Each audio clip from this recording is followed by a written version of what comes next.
ఉమ్మడి ఖమ్మం జిల్లా వ్యాప్తంగా ఉన్న చికెన్ షాపుల వ్యాపారాలు మందగించాయి. గత 20 రోజులుగా ఆంధ్రాలో బర్డ్ ఫ్లూ వ్యాధితో కోళ్లు చనిపోవడం తెలిసిందే. దీంతో చికెన్ అమ్మకాలపై తెలంగాణ ప్రభుత్వం ఆంక్షలు విధించింది. ఈ ఎఫెక్ట్ ఆంధ్ర తెలంగాణ సరిహద్దులోని ఉమ్మడి ఖమ్మం జిల్లాపై గట్టిగానే పడింది.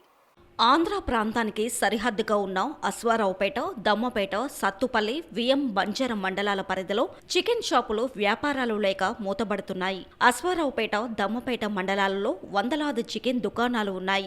బర్డ్ ఫ్లూ భయంతో చికెన్ అమ్మకాలు పూర్తిగా దెబ్బతిన్నాయి. దీనితో దుకాణాలలో పనిచేసే వర్కర్స్ కి జీతాలు చెల్లించేందుకు సైతం యజమానులు ఇబ్బందులు పడుతున్నారు. మరోవైపు చికెన్ 100% బాగా ఉడికిస్తే ఎలాంటి వైరస్ ప్రభావం ఉండదని వైద్యులు చెబుతున్నారు. ఈ విషయం ప్రజలలో అవగాహన కల్పించాలని, తమను ఆదుకోవాలని చికెన్ దుకాణాల యజమానులు కోరుతున్నారు.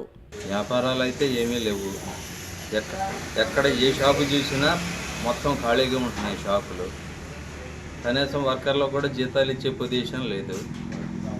ఏదో వస్తున్నారు, ఖాళీ కూర్చున్నారు, పోతున్నారు.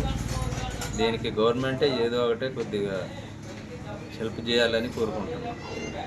ఎఫెక్ట్ వల్ల చికెన్ షాపులు నడవడం లేదు. వర్కర్స్కు జీతాలు ఇవ్వడం కూడా చాలా కష్టంగా, భారంగా నడుస్తున్నాయి.